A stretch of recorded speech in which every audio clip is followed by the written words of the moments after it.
नमस्कार। आज हम रायन हॉलिडे के काम के आधार पर ये समझने की कोशिश करेंगे कि इंसान का सबसे बड़ा दुश्मन आखिर है कौन और उस पर जीत कैसे हासिल की जाए। और वो दुश्मन है हमारा अपना ईगो। तो चलिए एक बहुत ही बेसिक लेकिन बहुत गहरे सवाल से शुरू करते हैं। हमारा सबसे बड़ा प्रतिद्वंद्वी कौन है?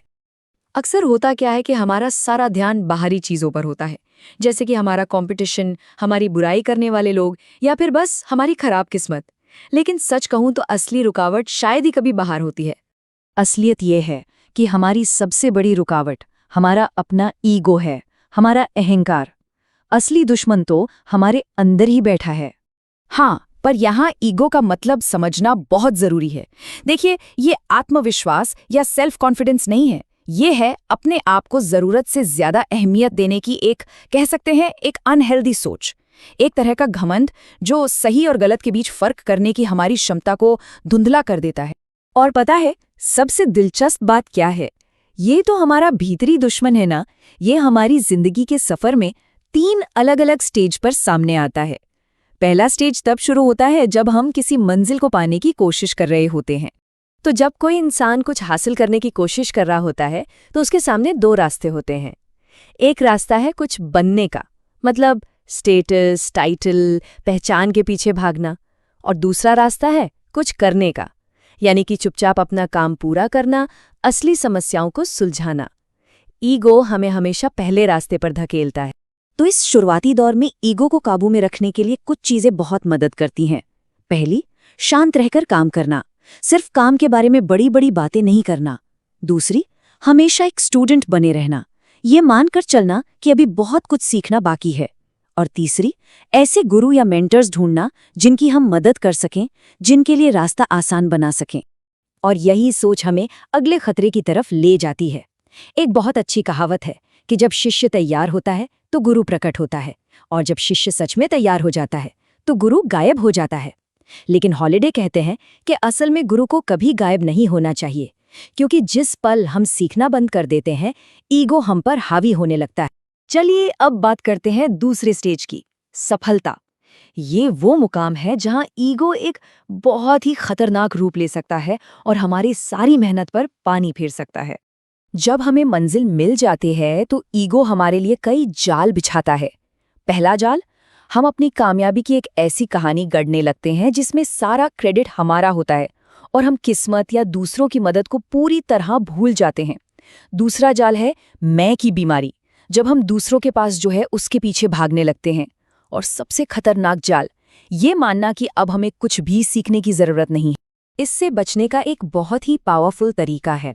बस एक पल रुककर इस विशाल ब्रह्मांड के बारे में सोचें और उसमें अपनी छोटी सी जगह के बारे में। ये सोच हमें जमीन से जुड़े रखती है और घमंड को पास फटकने नहीं देती।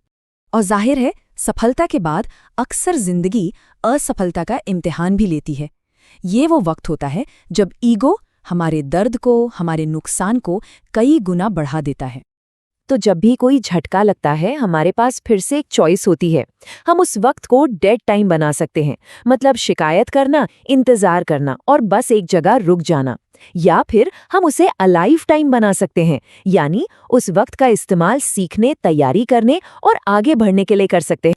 तो यहाँ सबसे जरूरी बात यह है कि हमें नतीजों से खुद को अलग करना सीखना होगा, क्योंकि ईगो को हमेशा नतीजे चाहिए होते हैं। असली संतुष्टि तो कोशिश में मिलनी चाहिए, इनाम में नहीं, क्योंकि हमारी कोशिश ही वो एक चीज है जो पूरी तरह हमारे कंट्रोल में है। तो सवाल ये है कि इस अंदर के दुश्मन को काबू में कैसे रखें। इसके लिए कुछ बहुत ही प्रैक्टिकल रणनीतियां हैं, चलिए उन पर नजर डालते हैं। इनमें से एक बहुत ही पावरफुल स्ट्रैटेजी है कैनवास स्ट्रैटेजी। इसका मतलब है अपने मेंटर्स या सीनियर्स के लिए रास्ता साफ करना, उन्हें बेहतर दिखने में मदद करना। जब हम ऐसा करते हैं तो हम अनजाने में अपने लिए भी आगे बढ़ने का रास्ता बना रहे होते हैं। ये आइडिया एक पुराने रोमन कॉन्सेप्ट एंटेम्बुलो से आता है और संतुलन बनाए रखने के लिए ये प्लस माइनस इक्वल का फ्रेमवर्क बहुत काम आता है। मतलब हमारी जिंदगी में हमेशा कोई प्लस होना चाहिए, यानी कोई ऐसा जो हमसे बेहतर हो, जिससे हम सीख सकें। कोई माइनस होना चाहिए, यानी कोई कम अनुभवी जिसे हम सिखा सकें, और एक इक्वल भी होना चाहिए, यानी हमारे ही लेवल का कोई जो हमें चैलेंज कर सके, हमें कंपटीशन दे सके। तो आखिर में हमें ये समझना होगा कि हमारा लक्ष्य ईगो को खत्म करना नहीं है, वो तो हो भी नहीं सकता। असली लक्ष्य है उसे मैनेज करना, विनम्रता, सच्चाई और जागरूकता के साथ। एक ऐसा अनुशासन बनाना जिससे वो हमेशा काबू में रहे।